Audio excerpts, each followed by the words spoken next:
Hey, you just send them to me, Trek folks. Today on, yep, Trekland Tuesdays Live, number 161. With me, Dr. Trek, Larry Nemecek, coming at you as always every Tuesday at this time, right from the heart of Trekland, right through Portal 47. You're home for the big picture, clarity, and sanity in everything Star Trek. Yeah, little sanity, little clarity today, I hope. Good to see everybody. Glad to see. Jump in here. Now, if you're a veteran here at Trekland Tuesdays Live, you know the chat is open the whole time. We are multi-streaming on Twitch and on YouTube, even though the main chat is here at Facebook. So if you're even over on Twitch, I'm not ignoring you, okay? We will get to questions after the midway break. And we'll also talk about the Parrot Analytics TV stream readings this week. But hey, we're on the sermonette right now, guys. And as I start that, I also want to say a shout out to all of our Patreons, okay, in our TTL Club, Blaze K and Lawrence Todd. Thank you guys so much. And in our Livewire Club, Rusty Harold, Jared with 2 R's, Cooper, Halbjorn Gustafson, Mr. Vestek, and J. Lynn Bullock. I want to thank you guys. If you want to know how you can be a Patreon, hang on. I'll be happy to tell you in a little bit after the, soapbox. Now, look, we're going to take a break, finally, from all the COVID and all the, restoring racial and other social equalities. Just take a break just a second. It's all ongoing work. The protection, the education, the fight and the struggle. It's ongoing. But just for a few minutes this week, I'm going to actually get back into some Star Trek. Maybe Star Trek is where you take a break, or maybe Star Trek is how you focus your efforts with everything else that needs to be done right now. But sidebar, Star Trek, and yet not quite. Look, I've been seeing a lot just the last couple of weeks coming up for air online in all of our Trek forums. It's like a visit with an old friend. You kind of think he's gone away, and then here she comes back. Yeah. It's always worse on Twitter. It's always worse on Facebook. I don't know how it'll go on MeWe, which seems to be have you heard of that? It seems to be this emerging alternative to Facebook where they're not stalking you and not selling your data. I've had people, I started an account. I've been following people. Who knows if it will ever catch on in a meaningful way, but 2 or 3 weeks ago, I was saying, I wish there was somebody to step up. And so right now, it's very nascent, it's very fledgling, but we'll see if anything comes of it. Mark my words, we will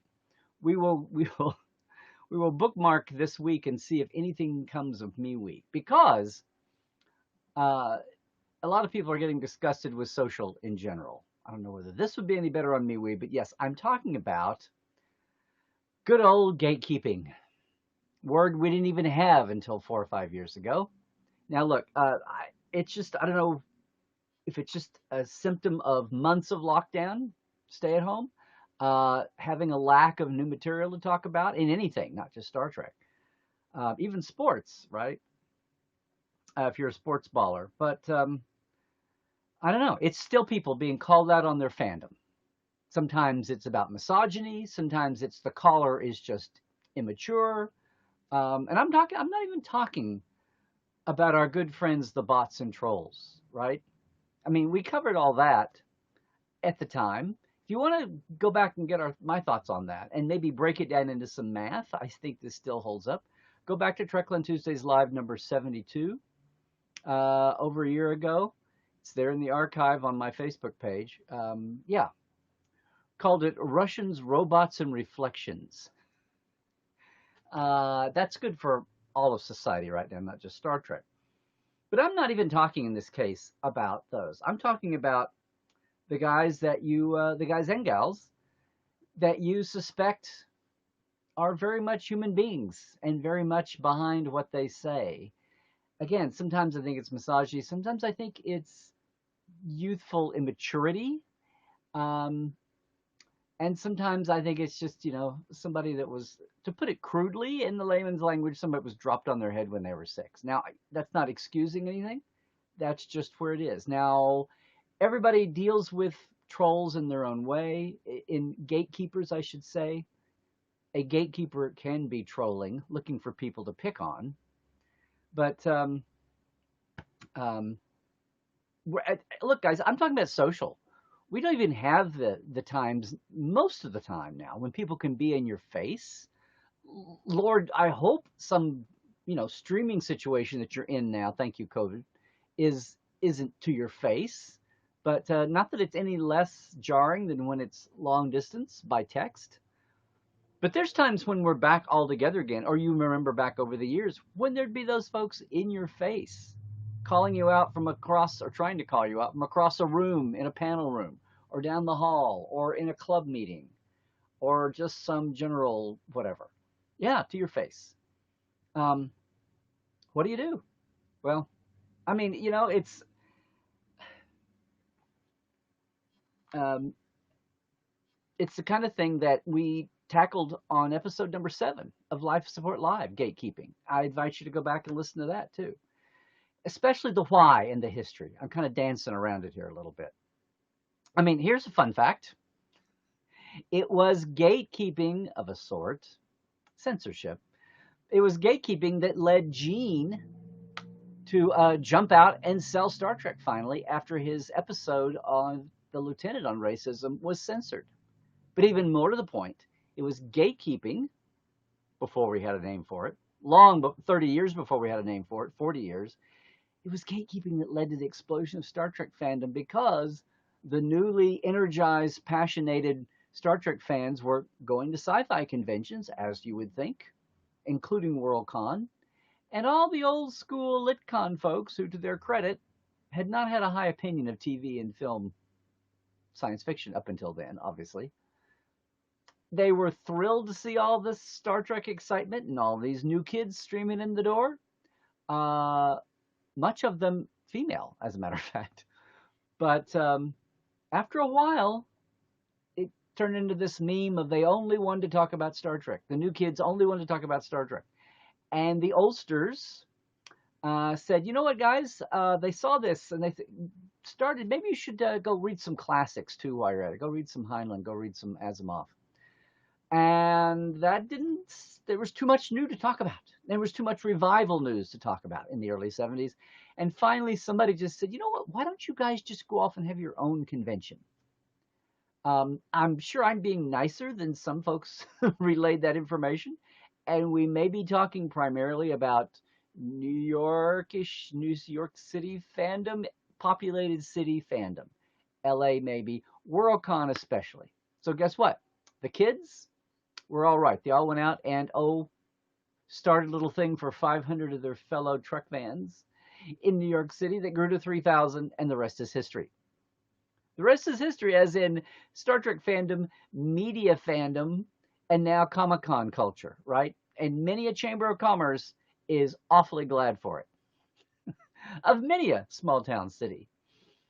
No, it's ironic that gatekeeping is what sparked Star Trek. That doesn't make it right. That doesn't make it any less cruel. Now, I'm got off on this week because I seem to see a spike. I've talked to more people in threads this week, people I know, portales, people in any of these orbits, than also just random people I see going by on Twitter. And most of the time it comes up because people are being snarky, sarcastic about it, right? Well, I guess I'm just not a true fan after all these years. Well, I only host 47 podcasts, and I guess I'm not a true fan. Which leads me to think that that's coming from people who are stumbling into circles they do not know of whence they are. Don't you know who I am? So I want to chalk that up to, immaturity, hopefully. Maybe some nascent misogyny. In many cases, it's about women. Cosplayers. A couple of folks I've just been reading about women cosplayers. The old geek girl. Oh, the geek girls can't be real. They're just throwing on a short red dress to look good and see who they can tease out of their stupefaction. Uh, yeah. Well, various bits, not that they need advice. Most of the time, these are people that are handling it on their own, right? They're either just walking away or they manage to be snarky back, but not in a back and forth forever draining, exhausting way, because it's not worth it. I mean, that's what the professional troll is after. He wants to wear you down. So you don't go out and have any enjoyment in anything, whether it's sports or politics or your ladies every other Thursday quilt guild, much less your Star Trek club or your Star Trek convention or your Star Trek passions, your Star Trek viewership. You love this memeifier. You love that podcaster. You love maybe even some surviving fan films and video tricksters. But a lot of times it's just people that stumble in. So, like, I'm not excusing any behavior, but sometimes it's still not redeemable, but fixable, right? I always say the best way to disarm a bully is to laugh at them, because they hate that more than all. They're expecting you to come at them. What they don't expect is for you to laugh in their face. Now, I'm not saying be reckless about this. Watch out for your safety. But as long as it's online, unless this person's a real obsessive stalker, and then, yes, of course, that can be trouble. But most of the time, take a sounding in the moment, check an account if you take 10 seconds to do it, like I always say. But a lot of times, maybe you have an opening here. And again, maybe it's just somebody who's a little young, a little short on the life experience.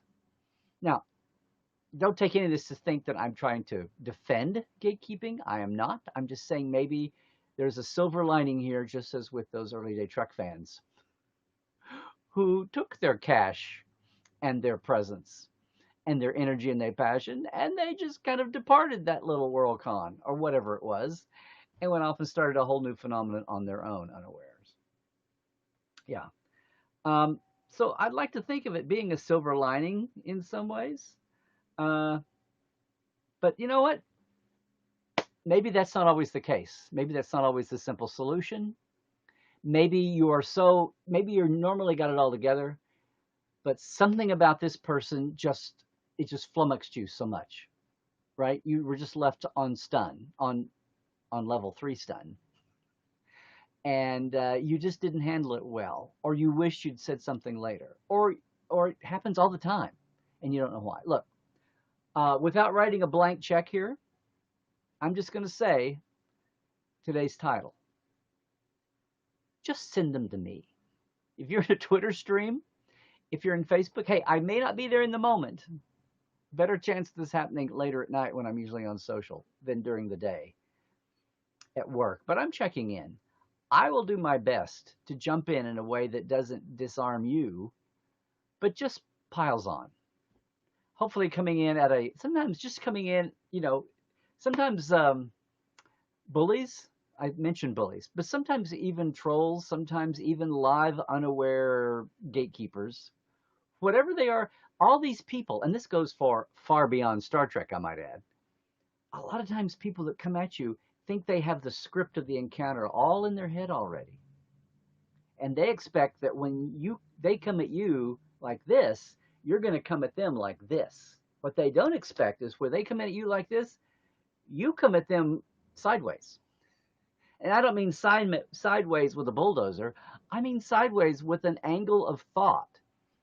What the best thing it can do is just get them off their script. Now, if this is a little irrational twerp, I don't know how far this will go. You might need a little different touch. But if it's anyone halfway over the adult, and if hopefully not with a completely evil agenda, maybe they're just somebody trapped in a rut. The other thing about this is folks were perfectly fine people 10, 20 years ago, just don't know when to take the blinders off and realize the world has changed and that their behavior is not something they would have done 20 years ago on whatever level. Again, take this to take this far beyond Trek. Sometimes just coming at them with a different angle that throws them out of their script, their internal script, or what they've been told should be the script. Maybe they think, or they've been told exactly what you're going to say in return, and when you don't, and when you're not even threatening, you're just kind of curious. It throws them enough to open that crack, You maybe dispel that cognitive dissonance enough that you have an opening, and you can do some good. And again, we don't all have the time. It's not our job to go fix people. It's our job to take care of ourselves, hopefully in a healthy way. I'm just trying to share some things. Sometimes in the moment, in a 2-second, 5-second, 30-second typing moment, you can do some good. And you might even get rid of a gatekeeper, at least one that's on you. And if you can't fix the whole world, if you can't fix this person's whole point of view, you're standing up for yourself in not just a healthy way, in a way that actually does some good. Maybe has an endpoint to it. Who knows? You might even find that person that you just mistook, or they mistook you, and it might all be over a miscommunication. I've seen it happen. I've done it. I mean, I've mistaken people on their first. We're not all the best communicators in Twitter. And sometimes, not always, but sometimes I totally took someone's meaning for even 180 what they were trying to say. And then we kind of go, whoops, okay, well, sorry. You know what? If that happens to you, come back and say you were sorry. Don't slink away. You've got an opportunity here, and probably a bond that that person will always respect you for. I just want to say that. I don't know what's behind this uptick in gatekeeping. Maybe it's just the monotony of lockdown is getting to people. Stay at home. Are people pissed that they've got to stay back at home after opening up, which was stupid in the first place, but then we all, well, a lot of us got that. I don't know what's behind the spike. Got good suspects. But whatever it is, most of the people I've encountered are talking about it later on. They're a little thrown. I just thought maybe it'd be a good time to throw some points back out there. And hey, I don't know if everything I've given you would totally pass muster with our esteemed Dr. Ali, my co-partner and co-host on Life Support Live on Saturdays now. I would like to think it's quasi in the realm. Maybe I'll get him to weigh in on this when he has a moment, which is rare these days. But there you go. I just wanted to say that, guys. I don't know. Let's hear your thoughts on the other side about if you're seeing a spike in gatekeeping, maybe your advice to those who are. Because like everything, I don't like to see everything as just one box. There's a spectrum to everything. Things that may present as kind of the same really are coming from different angles, like I say, all the way from bots and trolls to maybe our younger fans that just haven't, they're still a little green around the gills, especially those Antidian fans, and those who just, need the scales knocked off their eyes. Yeah. Tembla, his eyes open? Was that it? I'm always forgetting. Anyway, real quick here, we're going to be going away for a lot of you here after our break. But I just want to say, if you appreciate this message today, it's a little simpler, not quite as complex, hopefully not as sprawly, but I wanted to focus in on that because it seemed to be up. I bumped this week's topic off to next week because it can wait, just because I feel like I've seen this happening all over in different manifesting ways, different platforms.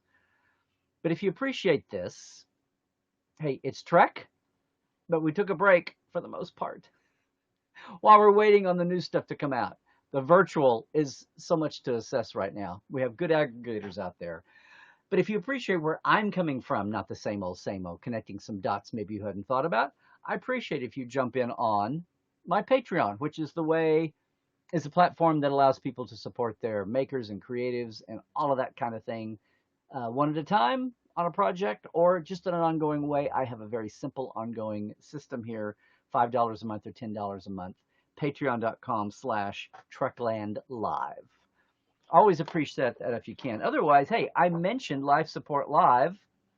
We have a special episode this week. We were debating on the 4th of July on Saturday whether we should try to have a live show or not, or a show at all. And guess what? We're going to be doing a very different kind of show. We're going to do a watch-along commentary with everybody that wants to jump along.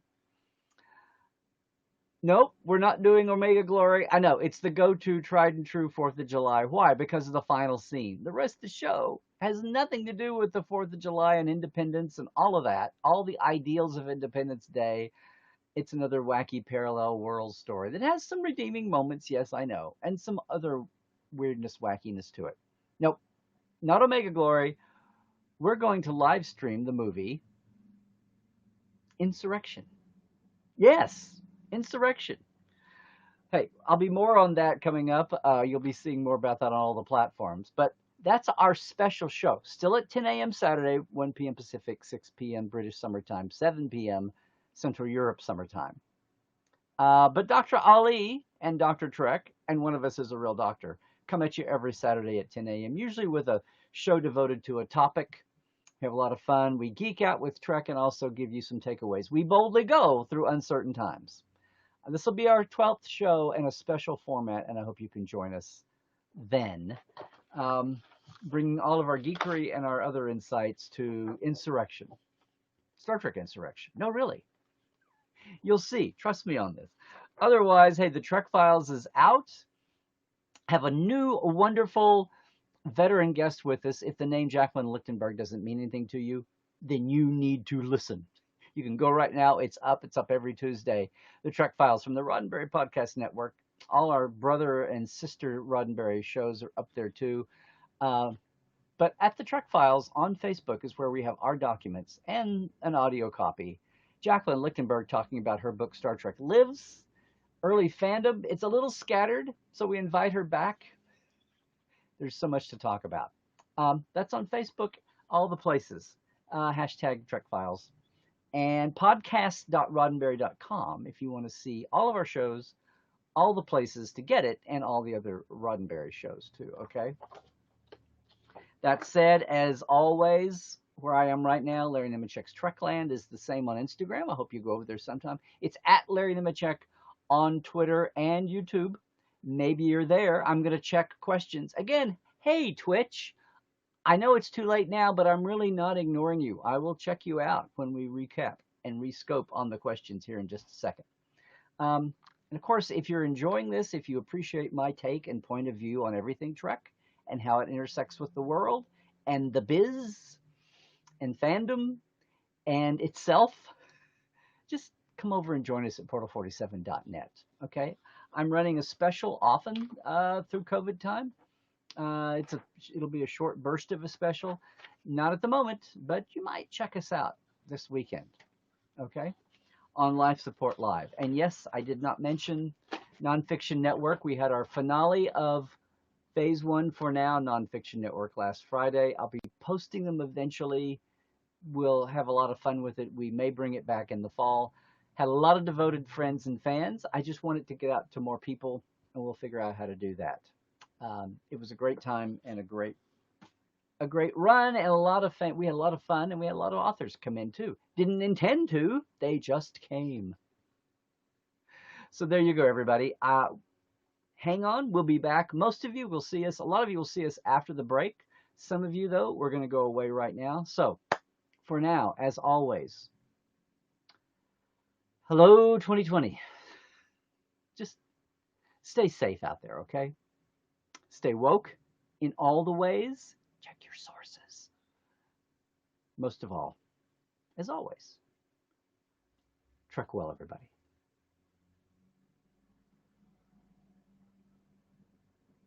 Okay, so we are back from the break.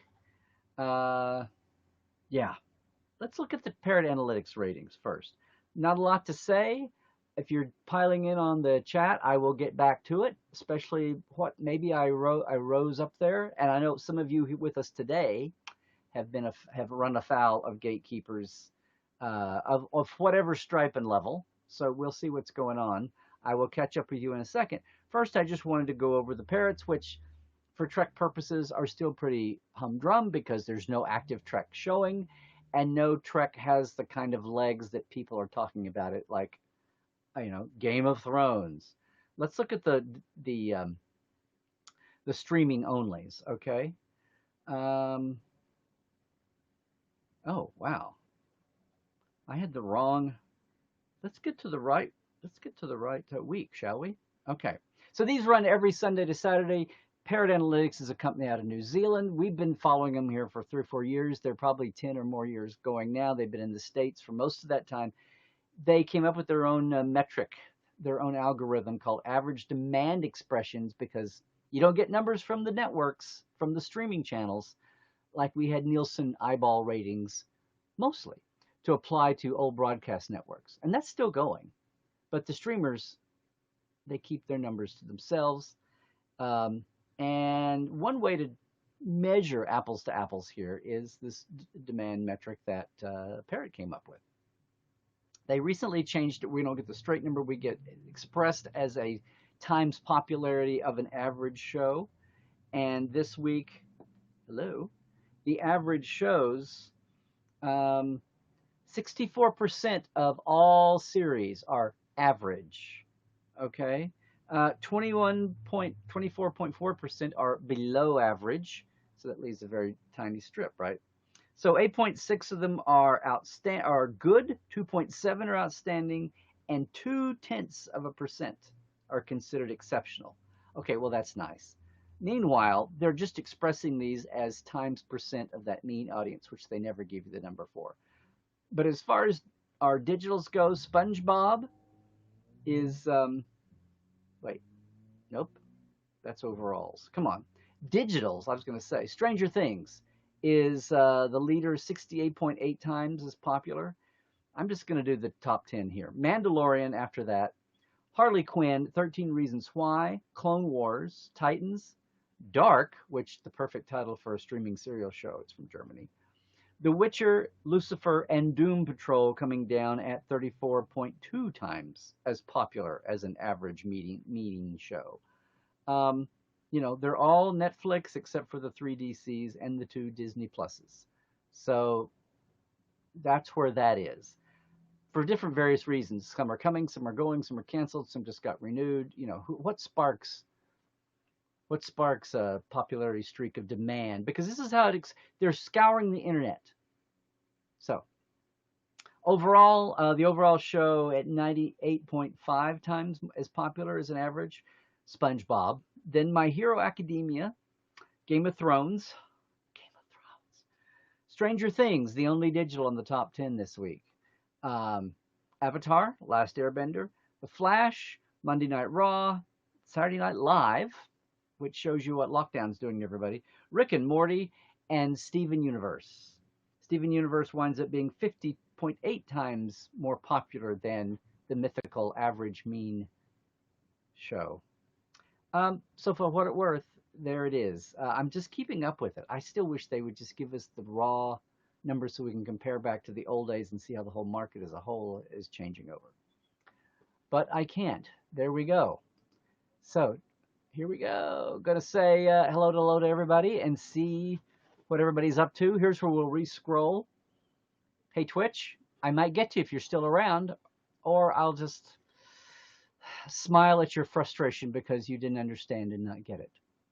But there we go. So hello to everybody. Hey.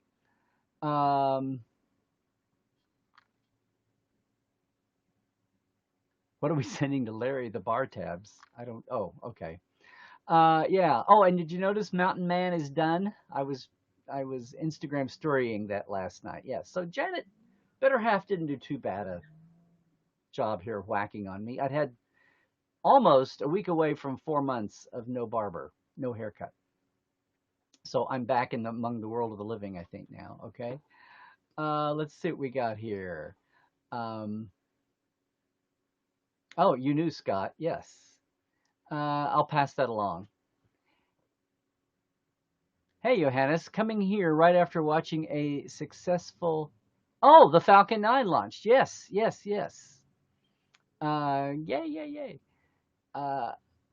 Hey, Richard Moroshinsky. Good afternoon, Larry, everyone. Let's get the party started. Got to disappoint you guys. It's not too partyish in here. Is my video... Oh, video is lagging. Is it still lagging? I guess I'll read, huh?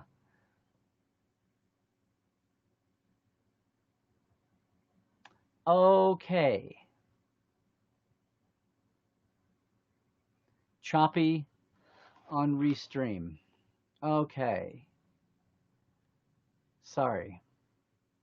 Daniel, question. Do I have a favorite memory of visiting the TOS recreations for relics? Trials and Tribulations or for Inamir Darkly? Okay, gosh, guys, I hope this is settled down. I'll have to start researching what I can do to help with Restream.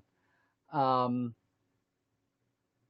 very sorry. We had this choppy last week, and I had plenty of capacity and all of that.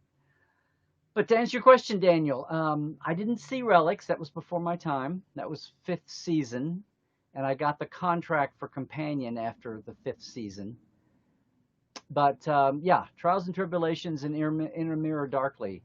Well, I did a whole report for Communicator on Trials and Tribulations. It was the easiest thing I ever wrote and my favorite thing. It just wrote itself. I did a log, a diary, interspersed with little interviews. And I think I've mentioned this before, but there's a moment when David Gerald is playing the world's oldest red shirt, and I was tucked into the triladder as they came out of the. I'm reverse camera here, but as Cisco and Dax come out of the turbo lift,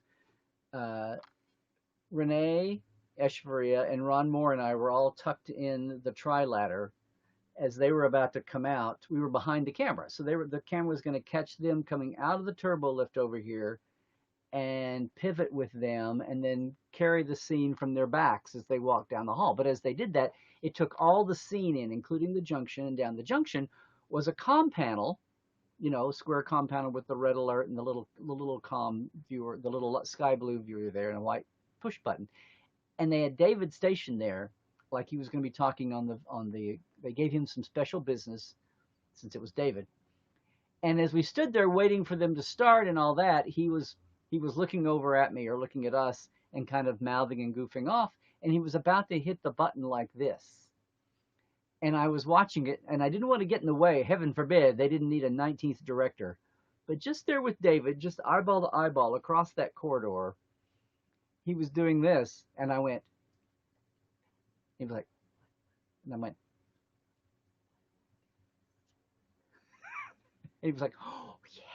So he thumbed the little white thumb button, push button, correctly as they did on the original series. Anyway, there are a lot of little memories like that, and a lot of memories watching In a Mirror Darkly. I didn't watch as many scenes film on Darkly, but we went over to the sets plenty and took tons of pictures. Lots of people took video and pictures of In a Mirror Darkly. Partway through In a Mirror Darkly is when the final cancellation came down. So people were bittersweet and felt even clingier to those sets than even before, because who knew when there'd be any new Star Trek, much less a time when somebody would be recreating those sets. As it turned out, there had already been one set, and there would be at least a couple more to come down the line. So, but that's another special. I've told that story before, but someday I'll come up with another one for Trials and Tribs. But I always like to take a little moment there of I have to go back and watch and see if it was even on camera by the time they got to what he was doing, because it was a long pan around, right, following Cisco and Dax, basically. Yes.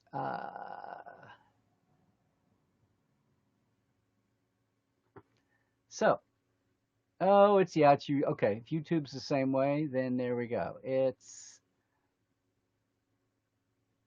Star Trek Continues. A story from, well, there's no way. I've got film and video put back I even looked at. If you've seen all the bloopers and all the behind the scenes footage that's out there on Continues, someone's going to hunt me down and shoot me. I've got stuff that the Continues team hasn't seen. Some funny stuff. Yeah. I have a feeling that our first Twitcher today, since it's green on gray, I can't read his name from here.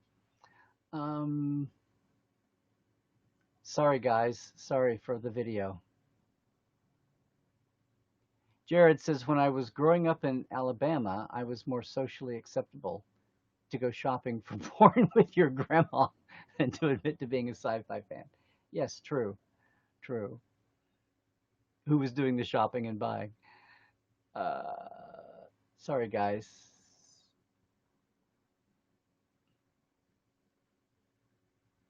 Scott says it's a timely topic about gatekeeping.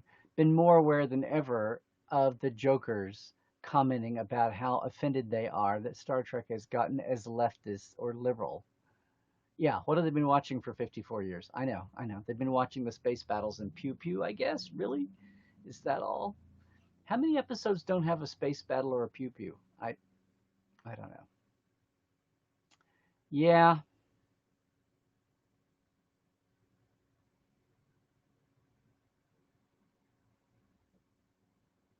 but sometimes you guys are talking here about people that are judging all Star Trek. I'm talking about people that were judging individual fans that proclaimed their, that's what we're talking about there, where it wasn't even a political issue.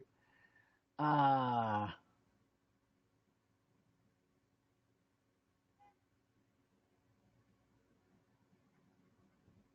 yeah, people don't have filters. They feel total freedom to say things online. Some people do, not everybody. We want a broad brush, which is not true. Hey, Mark, yes. What bothers me is that too often when people disagree with you, they label you as a gatekeeper. Yeah, I've seen it on science news groups where people are yelling gatekeeper at scientists who negatively comment on their incorrect or unscientific opinions. Well, there's the whole peer review system has been the hallmark of science for over 100 years. And I've told the story about my friend that was once married to, if there are 6 Hale researchers in the world, this guy 30 years ago was the radical Hale researcher whose theory was different than everybody else's. But it was all in a science, it was all an academic realm, right? They weren't screaming at each other. They may have gotten a little testy in their back and forth, curtness, but it wasn't anything like we're talking about today. Um, yes, so live support live stream will be Insurrection Saturday. Um,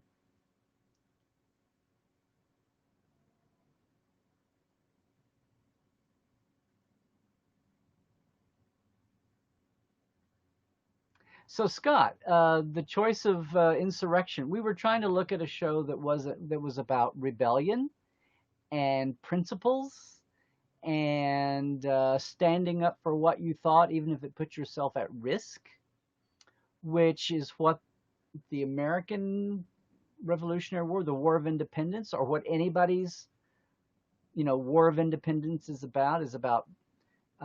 Maybe about breaking away, but it's about you're doing it because of what? Because of principles, and you write those down, or you have a manifesto, you have whatever, and that sometimes it's not popular, and you believe in yourself. Sometimes you're on the wrong side, but if you're, the rebellions that we think about, the wars of independence, the independence breakaways that we think about, are generally the ones that worked. So that's what led us to. We were trying to find. Once you throw out the Constitution and Omega Glory, what other Star Trek is apropos for Independence Day? I mean, I'll even entertain a suggestion here, but Ollie went there, and I was like, and the more I thought about it, I went, okay, okay, okay. Plus, Insurrection is really a prequel to the Picard series. The whole time Picard was like, he's left Starfleet before to go do something on a personal quest that he was pissed at the way Starfleet was, or at least the representatives he had to deal with, were reacting. Seems to be, aside from the return, the use of Romulans, it seems to be another, posthumous kudos to Michael Piller for his initial story idea, even though that got mangled around in the committee. Anyway, that's why.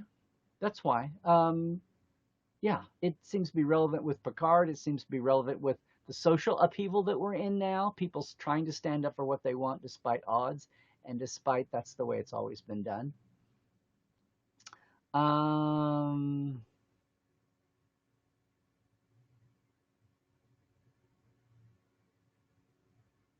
Oh, Steve Atwell says the only gatekeeping you've seen lately is the same old Discovery and Picard both suck and aren't canon. The minute we finally get a third show and a fourth show, I said this already too.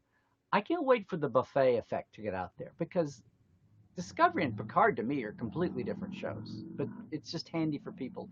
It's something made since 2005, so I guess people think it's all the same. But eventually, these shows are all gonna, these series, including the animateds, are gonna have such a different tone, and the two animateds will have a different tone, which I'm sure will blow some people's minds. How can you have two animated series that are so different in tone? Oh, I don't know. The Flintstones and Akira. I, I don't know. Um, Sorry if I'm still being choppy, guys. Sorry. Yeah. Scott says, I'm so into the early fandom thing right now. Thanks to Nonfiction Fridays. It's a whole side of Star Trek that I've never really explored, and it's all new to me. Makes me nostalgic for those old cons. There you go. Well, and the witness, aside from it just being dusty history, I'm like I always say on Trek Files, like I always would say on Nonfiction, like I hope I say here. Some people love history for history's sake, me included. But part of the gem of history is if you're doomed to repeat it if you don't know it. I'm butchering the old phrase. And a lot of what we're going through now is not new. From women in fandom, not new, to a lot of these attitudes and ripple effects and reactions to new Trek, you know, all of that. Um, all the fandom that strategically thought the animated series was a bad idea because now we'll never get a movie. It'll just sit here and NBC will say, see, we got you a cartoon. What more do you want? There were people worried that the animated series would be the end all be all of Star Trek and all the oomph. It's kind of like whatever you're marching for, demonstrating for right now, you get a few crumbs and you're worried that's all. So you want the whole enchilada. And that's what fandom was worried, not to equate an entertainment property with social justice, but it's that same vibe on that same spectrum. Um,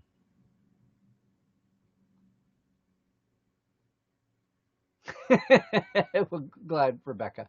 Beverly does do some badass things in it, but it was a movie, so they thought they had to be bad. It was a 90s aughts movie, so it had to be badassery.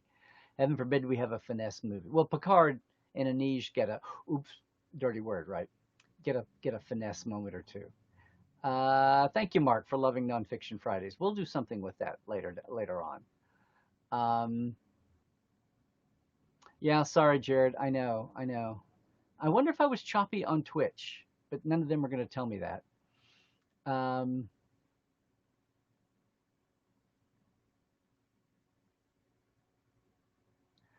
Rose says, "What did I feel like Saturday night, and is there a weight off of my mind?" Not quite sure what you mean, Rose. Um, oh, Rebecca, thank you. Yeah, yeah, yeah. I knew. I had a lot of sad puppy looks when I said we were ending it for now. Nonfiction Fridays, that is. Okay. Well, Scott's talking about how much more fun the old cons would have been. There was cry. I mean, have you heard about the Con of Wrath? But the profit motive is there now for a lot of cons. That's why I say if you can find the fan run cons, the non-profits, I think the regional cons are going to make a comeback. The locally produced cons.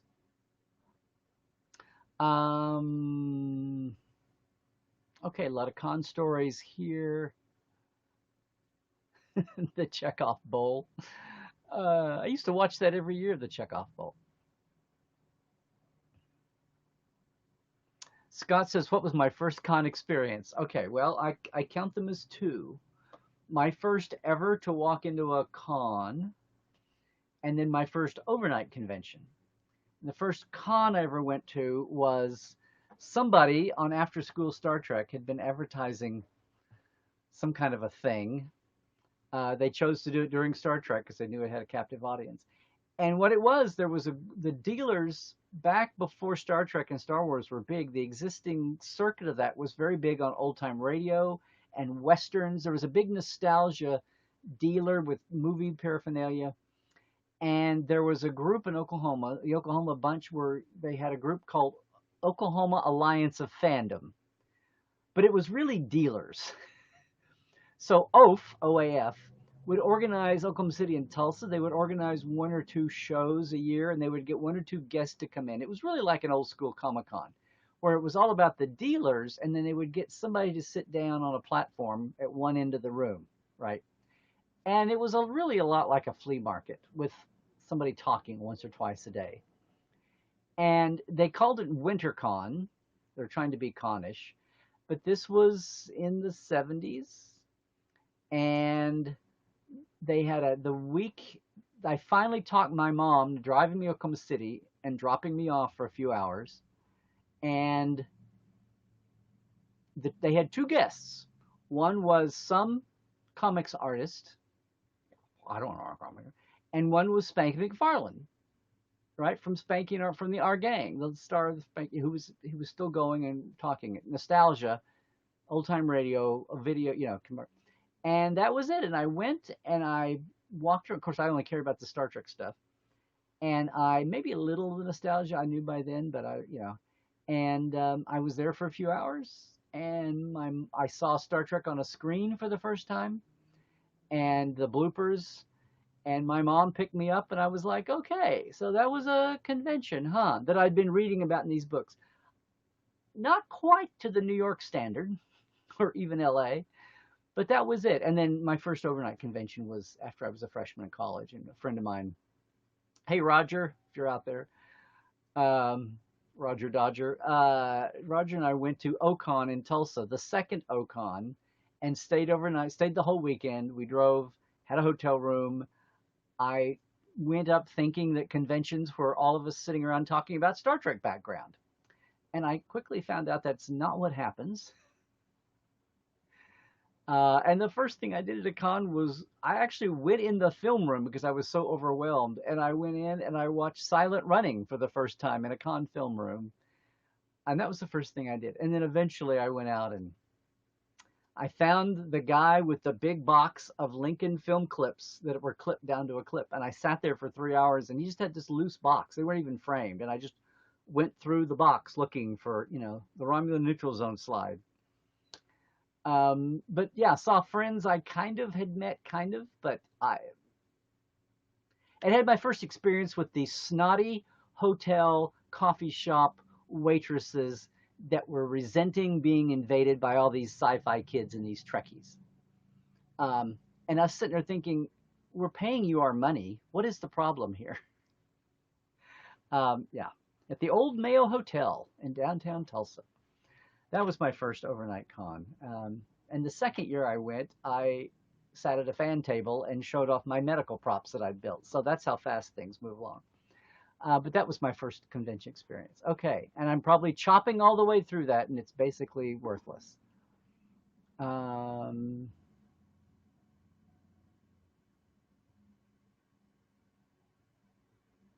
no, miming excellence. Oh, Robert McLean, why would Trek fans attack other Trek fans? Immaturity, insecurity. I didn't mention insecurity. I think some people are just really insecure about their own stuff. They don't need to be. So they attack you for not being good enough when they're the ones that are kind of, that's the ones, if I can smell that on someone, I try to build them up and bolster them to where they don't feel the need to go knock everybody else down. Everybody, we didn't all arrive on the same day, and we didn't all watch the same itinerary. So everybody is going to be different wherever they are. It's like going to a family reunion and screaming because everybody's not your grandpa or the newest baby born. I mean, it makes no sense. But irrational things seldom are rational.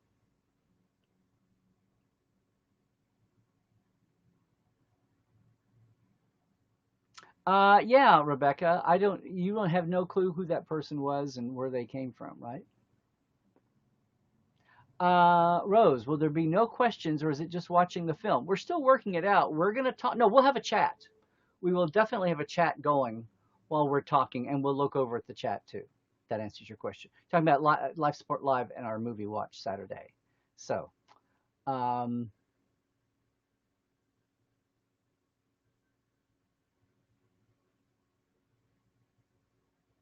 Linda, you had an anti-masker who was going to report you to your boss yesterday for spreading facts. Wow. Don't come at me with facts. Yeah, yeah, yeah. Hey, Eugenio. Hey. We've got you to Tuesday. Aha, on YouTube. Uh, I'm sorry, guys, about the video. We'll have to see what's going on. It's got to be a restream thing. I'm gonna have to see what's going on. Um,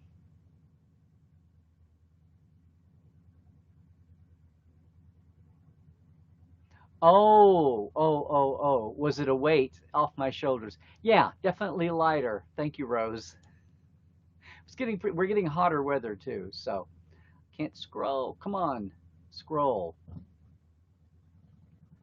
Oh yeah, back when they showed films at cons. I don't know how many of you, if any of you made it to the virtual con that my friend Neil ran all last weekend. Huge shout out to Neil for Lockdown Con. But the first block of the film festival on Friday night started with the last trailer we did for the Con of Wrath. But they had a glitch for about 15 minutes, and we had video but no sound. And I was suddenly taken back to old time con film rooms where everybody would sit there and scream, "Focus, focus!" or "Sound, sound." But at least, Neil was segregated in his own living room with Jaina and couldn't hear everybody screaming that unless people were typing it in all caps in the chat or whatever. Come on. Do I still have the medical props? Oh, Scott, yes,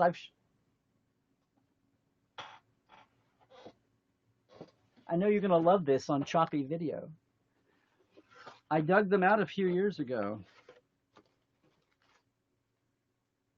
It's a little undersized. Yeah, this is the med scan. It's not motorized, although I was always going to do it. And there's the technical manual dials on the bottom. Yay! There's a screw. You can sling it around if you want to sling it around. And what else is in? Oh well, there's my hypo. The little internal plastic detail broke that was right here, but it's all there. It's built out of an actual syringe. My mom worked for a doctor, and yeah, you better believe that I can take off the hypo vial. See? Fill it with water. Get some good colored water in there. Only a couple drops, though. That stuff's tricky. So there you go. And I had a field reader tube somewhere. It's gotten away from me. And a spray vial. It's a cologne bottle. There you go. Of course I still have the medical props.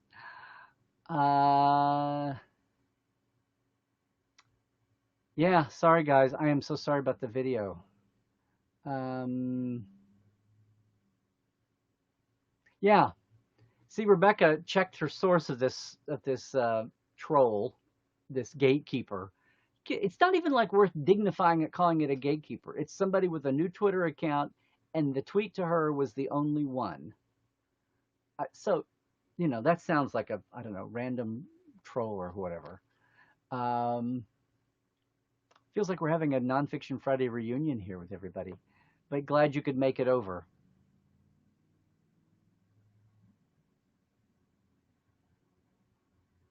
Yep. Oh, Linda says back to the mask drama. I told her I'd gladly take off the mask I have to wear 12 hours a day if she was my patient. So I must be a horrible nurse to wish harm on everybody. She didn't get the joke. Yeah. Yeah. No, you weren't a horrible nurse. You were actually trying to shake up the status quo there. Yeah.